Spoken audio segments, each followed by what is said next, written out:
जब ये ट्रेन पटरी से उतरी कैसे? बाथरूम गया था। हाँ। एक बार झटका लगा तो मेरे पता चल गया ट्रेन अब नटने वाला है। पूरा बड़ी जोर से झटका हिला ट्रेन, तखने पता चला मैं ट्रेन बाहर उतर गया है। उस वक्त से इधर लगा, बाथरूम में लगा, इधर लगा, पूरा एड़ी कट गया है, पूरा पीठी फट गया है, इधर पूरा गर्दन उठ रहा है, इधर हिला नहीं पा रहा हूं। Prime Minister Modi, and we are displaying those live visuals of Prime Minister Modi meeting the victims, in fact, of इस वीडियो में मैंने उड़ीसा के बालासोर में 2 जून 2023 को हुए ट्रेन हादसे के बारे में बात किया था। अगर आपने अभी तक मेरे उस वीडियो को नहीं देखा है तो आप उस वीडियो को जाकर देख सकते हैं। लिंक मैंने डिस्क्रिप्शन में डाल दिया है। आज के इस वीडियो में मैं उसी मुद्दे से जुड़ी कई अहम बातों पर रोशनी डालने की कोशिश करूंगा जिसके बारे में सबको मालूम होना चाहिए। बात को सुनने व समझने से पहले एक बात समझ लें कि इस तरह के गंभीर मामलों पर राजनीति नहीं होनी चाहिए। मगर एक बात और समझ लें कि इस मुद्दे से जुड़ी हर बात को जानना भी जरूरी है। सरकार से सवाल पूछना भी जरूरी है। सरकार से सवाल पूछना इसलिए जरूरी है क्योंकि इस हादसे में किसी ने अपनी बहन, किसी ने अपने भाई, माँ बाप, बेटी और बेटे को खोया है। हम सबको ये समझना होगा कि सरकार से सवाल पूछना मतलब राजनीति करना नहीं होता है। एक डेमोक्रेटिक देश में सरकार की हर चीज में जवाबदेही होती है, तो जवाब मांगना भी चाहिए। देश की सरकार नए नए ट्रेन बनाकर खूब अटेंशन पाना चाहती है और नए ट्रेन बनाना भी चाहिए, मगर सरकार को ये समझना भी चाहिए कि मौजूदा हालात में जो ट्रेन देश में चल रहे हैं उनकी मेंटेनेंस की भी ध्यान रखना चाहिए।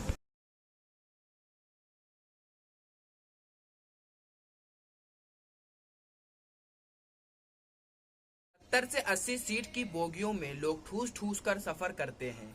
ये सब सिर्फ गरीबी के कारण हो रहा है। अगर सबके पास पैसा होता तो लोग फर्स्ट क्लास या थर्ड क्लास में एसी में आराम से बैठकर सफर करते, मगर ये बात हम सब जानते हैं कि फर्स्ट क्लास और थर्ड क्लास में कौन सफर करता है और जनरल और स्लीपर में कौन। कई बार तो ऐसा होता है कि जब आप अपनी स्लीपर कोच में बैठ जाते हैं, अपनी सीट पर बैठ जाते हैं और अगर आपको बाथरूम जाना हो तो आपको खतरों के खिलाड़ी की तरह स्टंट करते हुए बाथरूम तक जाना पड़ता है। इतनी ज्यादा भीड़ होती है। कई बार तो ऐसा होता है कि अगर आपको कहीं जाना हो तो 15 से 20 दिन पहले आपको टिकट बुक करवाने के लिए मेहनत करना पड़ता है और उसके बाद भी ये कंफर्मेशन नहीं रहता कि आपको टिकट कंफर्म मिलेगा भी या नहीं। हमारे देश की बड़ी आबादी गरीबी से परेशान है। वो नॉर्मल ट्रेन की नॉर्मल कोच की टिकट खरीदने के हालात में नहीं है, तो आप एक बार खुद ही सोचकर देखिए कि वो वंदे भारत या बुलेट ट्रेन जैसी महंगी ट्रेनों की टिकट कहां से खरीदेगा। 17 फरवरी 2023 में फाइनेंशियल एक्सप्रेस में एक रिपोर्ट छपी थी जिसमें प्रधानमंत्री नरेंद्र मोदी जी ने खुद ही बोला था कि जो लोग फ्लाइट से सफर करते हैं वो वंदे भारत की तरफ आराम से स्विच कर सकते हैं। तो आप खुद ही समझिए कि ये ट्रेनें किन लोगों के लिए बनाया जा रहा है। हमारे देश में बड़ी आबादी 2 से 3 वक्त का खाना मुश्किल से जुटा पा रही है, तो क्या आपको लगता है कि वो वंदे भारत या बुलेट ट्रेन जैसी ट्रेनों के किराए को अफोर्ड कर पाएगी? चूक कहां पर हुई अब ये भी समझ लेते हैं। रेलवे बोर्ड के 2 official, principal executive director of signalling Sandeep Mathur और बिजनेस डेवलपमेंट जया वर्मा सिन्हा के मुताबिक इंटरलॉकिंग सिस्टम एक बड़ी वजह है इस दुर्घटना के पीछे। जया वर्मा सिन्हा का कहना है कि कोरोमंडल एक्सप्रेस के लिए डायरेक्शन, रूट और सिग्नल सब सेट था। ग्रीन सिग्नल का मतलब होता है कि ड्राइवर आगे जा सकता है, रास्ता क्लियर है, वो अपने परमिटेड स्पीड में आगे बढ़ सकता है। इस सेक्शन में परमिटेड स्पीड 130 किलोमीटर प्रति घंटे थी और ट्रेन 128 किलोमीटर की स्पीड से चल रही थी। 1127 डिरेलमेंट्स हुई थी 2017 और 2021 के बीच में। कैग के रिपोर्ट के अनुसार पटरियों के रखरखाव में कमी और ट्रैक के रिन्यूअल के गति को धीमी बताया गया था।